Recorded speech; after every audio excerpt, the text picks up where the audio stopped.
Assalamualaikum warahmatullahi wabarakatuh. Bagaimana kabarnya anak-anakku kelas 9? Untuk hari ini alhamdulillah ya, mudah-mudahan selalu disehatkan oleh Allah Subhanahu wa taala dan selalu dilindungi oleh Allah Subhanahu wa taala. Amin ya Allah ya rabbal alamin. Oke. Ini kita masuk ke bulan Zulhijjah. Ada yang berpuasa ke hari ini? Baiklah, yang berpuasa semoga dikuatkan sampai nanti terbenam matahari ya. Amin ya Allah ya rabbal alamin.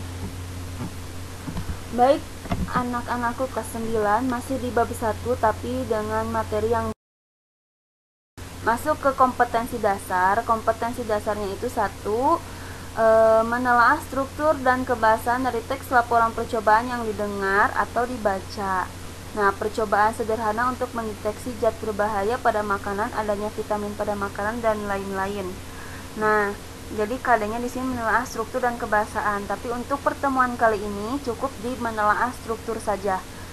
TP, tujuan pembelajaran. 1, kalian harus mampu mengidentifikasi struktur dan ciri kebahasaan teks laporan. Kemudian 2, mengidentifikasi komponen teks laporan. 3, memahami struktur teks laporan melalui latihan dan membuat teks laporan percobaan. Nah, membuat teks laporan percobaan ya. Dan yang terakhir, menganalisis kompetensi teks laporan percobaan secara jujur dan cermat. Itu adalah tujuan pembelajaran kali ini.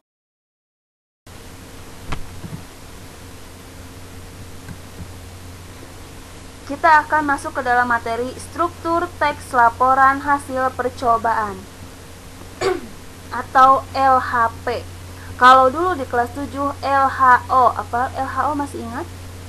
Benar, laporan hasil observasi. Kalau sekarang di kelas 9 LHP, laporan hasil percobaan. Sedikit dulu ya untuk teks LHP. Teks LHP itu, teks laporan hasil percobaan adalah teks yang berisi paparan tentang tujuan, proses, dan hasil percobaan. Teks laporan percobaan merupakan teks yang menceritakan tentang percobaan yang dilakukan oleh peneliti. Kemudian, kaidah kebahasan teks laporan percobaan menggunakan sinonim dan antonim, menggunakan kata bilangan, menggunakan kalimat perintah, menggunakan kata hubung. Ini nanti akan dibahas di pertemuan selanjutnya.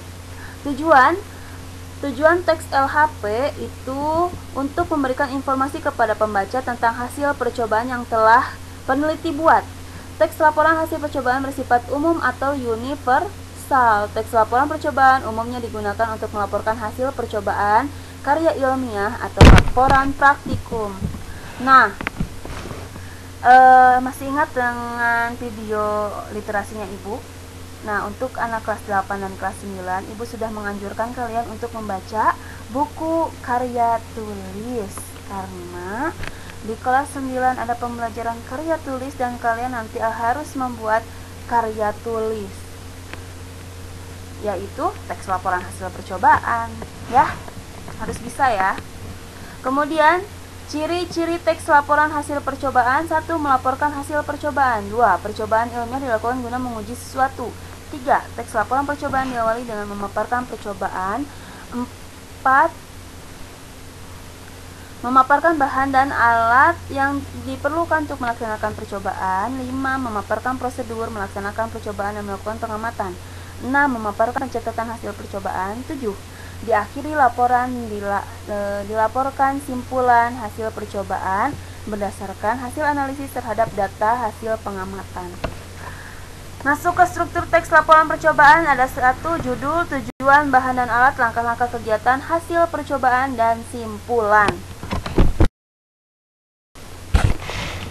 Struktur teks LHP atau laporan hasil yang lebih banyak lebih bagus ya, yang ini.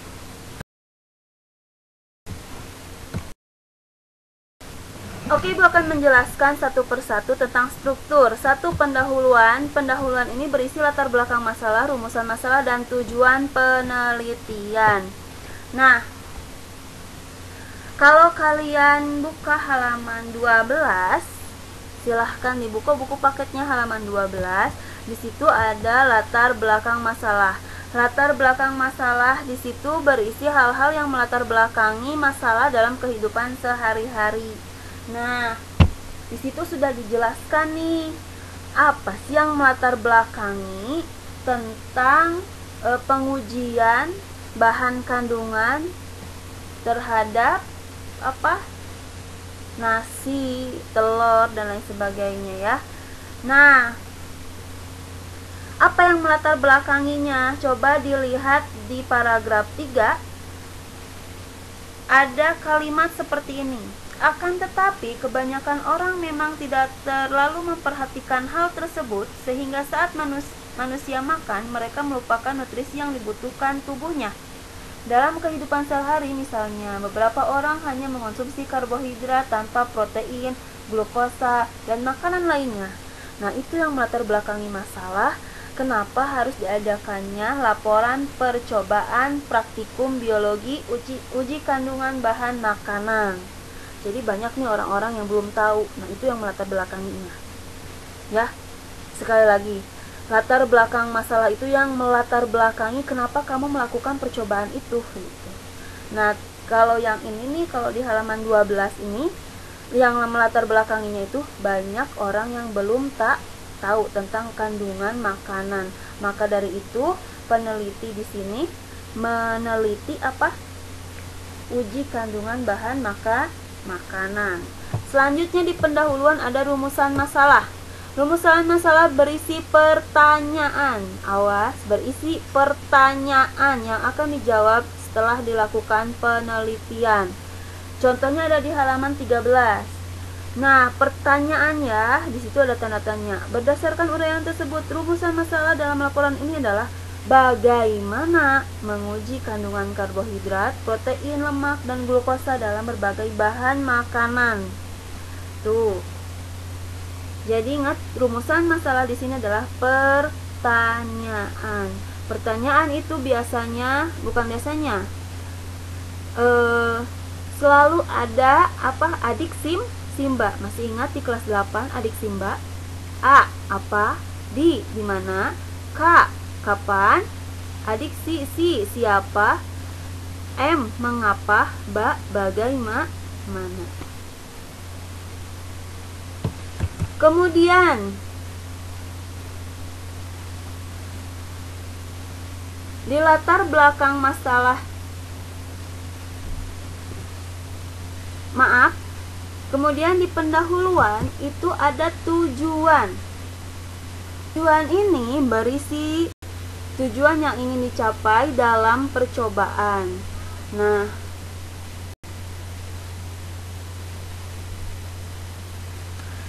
di sini tujuan penelitiannya juga ada di halaman 13. Laporan ini bertujuan mengetahui kandungan karbohidrat, protein, lemak, dan glukosa dalam berbagai bahan makanan. Coba diteliti lagi rumusan masalah dengan tujuan. Kalau di rumusan masalah itu diawali dengan kalimat tanya, tapi kalau di tujuan diawali dengan tujuannya untuk mengetahui, kalimat kesananya sama. Jadi mudah sekali untuk membuat rumusan masalah dan tujuan. Hanya awal katanya saja yang berbeda. Kalau rumusan masalah itu adanya kata bagaimana, mengapa. Kalau di tujuan ada kalimat seperti ini, untuk mengetahui. Nah, kalimat kesananya sama. Paham ya? Landasan teori. Landasan teori ini berisi penjelasan berbagai teori yang digunakan dalam melakukan percobaan. Nah, landasan teori ini biasanya didapatkan dari buku-buku sumber yang lain. Buku-buku sumber yang lain yang menunjang terhadap percobaan kalian. Nah, kalau misalnya tentang ini nih yang barusan nih, uji kandungan bahan makanan, mungkin ada di buku biologi. Baca lagi. Apa ya? Ini untuk landasan teori di dalamnya ini. Landasan teori ini memuat atau menjelaskan istilah-istilah yang harus dijelaskan. Contohnya ada di halaman 13 dan 14. Contohnya karbohidrat. Banyak orang yang belum tahu itu karbohidrat itu apa. Maka dari itu dijelaskan. Karbohidrat merupakan senyawa organik dan lain sebagainya. Kemudian bisa lagi contohnya yang lain. Menurut Juna, memasak adalah bla bla bla bla bla. Nah, ketika ada buku lain yang diikut sertakan ke dalam percobaan kalian, berarti nanti harus ada daftar pustaka. Ya, harus ada daftar pustaka. Dan ketika masuk teks laporan percobaan juga ini bisa dikatakan harus memakai buku sumber yang lain. Untuk apa? Untuk menguatkan penelitian kalian. Sekali lagi, untuk menguatkan penelitian kalian. Kalau hanya ide kalian sendiri yang masih anak SMP, nah yang mau S1, S2 pun itu harus menggunakan buku sumber lain untuk menguatkan penelitiannya. Nah, ini untuk anak SMP gitu. Nah, jadi untuk buku sumber itu harus ada, ya. Buku sumber lain itu harus ada. Cari di mana saja. Silahkan, mau di internet, mau di buku, silahkan. Ya, itu maksudnya landasan teori, berisinya teori-teori semua tuh di yang struktur nomor 2. Struktur nomor 3, metode penelitian. Nah, untuk metode penelitian ini memaparkan cara yang digunakan dalam percobaan. Contoh ada pada halaman 15-16. Caranya, langkah-langkahnya itu ada di metode penelitian. Hasil dan pembahasan. Hasilnya berisi pemaparan hasil dan pembahasan secara cermat dan jelas berdasarkan kajian teori. Contoh ada pada halaman 16 ke 17. Nah, hasilnya seperti di dalam tabel ya, kalau di halaman 16. Kemudian pembahasannya pakai kalimat-kalimat sendiri sesuai dengan kalian meneliti. Ya. Nah, sesuai dengan penelitian kalian ya. Di halaman 17 itu ada kan hasil percobaan sebagaimana terlihat pada tabel. Hasil uji bahan makanan menunjukkan bahwa nasi merupakan salah satu contoh bahan makanan yang mengandung karbohidrat. Hal itu terbukti setelah diberi tetesan lugol. Jadi dijelaskan tuh, pembahasan tuh dijelaskan setelah kalian meneliti. Setelah kalian melakukan penelitian, di pembahasan jelaskan saja pakai bahasa sendiri. Paham ya untuk struktur yang keempat? Yang kelima, yang terakhir, simpulan. Berisi pemaparan hasil percobaan secara ringkas untuk menjawab pertanyaan dalam rumusan masalah yang telah dipaparkan sebelumnya. Tadi rumusan masalahnya itu bagaimana menguji karbohidrat, protein, lemak, dan glukosa dalam berbagai bahan makanan. Di simpulan ini dijelaskan. Nah, simpulan ini juga sekaligus menjawab rumusan masalah. Ada di halaman 18. Coba dibaca supaya lebih paham lagi. Apa itu simpulan? Bagaimana caranya menulis simpulan? Baik, sampai sini struktur teks LHP. Menurut kalian mudah tidak? Insya Allah mudah ya. Coba doktrin otak kalian sama hati kalian untuk apa? Mendoktrin dengan positif. Mendoktrin dengan positifnya, ini mudah, ini mudah, ini mudah. Setelah dijalankan insya Allah mudah ya. Baiklah anak-anakku yang ibu banggakan, setelah ini akan ada kuis. Nanti kuis di Quizizz, nanti ibu akan bagikan kodenya. Oke? Setelah diskusi. Jadi diskusi dulu baru ibu bagikan kode Quizizz-nya. Oke, mudah-mudahan untuk pertemuan kali ini dipahami tentang struktur teks LHP atau laporan hasil percobaan. Tugas akan menyusul ya, pastikan kalian paham. Tugas ini karena ini sangat berat bobotnya untuk tugas LHP ini, teks LHP ini, maka dari itu ibu nanti akan masukkan ke dalam tugas praktikum kalian kelas 9. Jadi ibu akan berkolaborasi dengan bagian IPA atau sains atau robotik nanti. Kalian membuat atau meneliti, kemudian teksnya itu kalian harus membuat teks LHP. Nah, teks LHP ini juga dibuat oleh angkatan sebelumnya kemarin, angkatannya Aah dan angkatannya Teh Ima. Mereka juga membuat teks LHP. Nah, kemarin ibu berkolaborasi dengan RBL kalau tidak salah ya, mengenai senter kocok. Nah, nanti juga kalian akan seperti itu.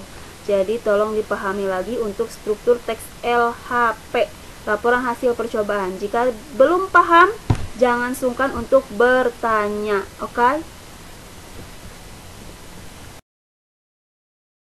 Terima kasih atas perhatiannya. Cukup sekian dari Ibu.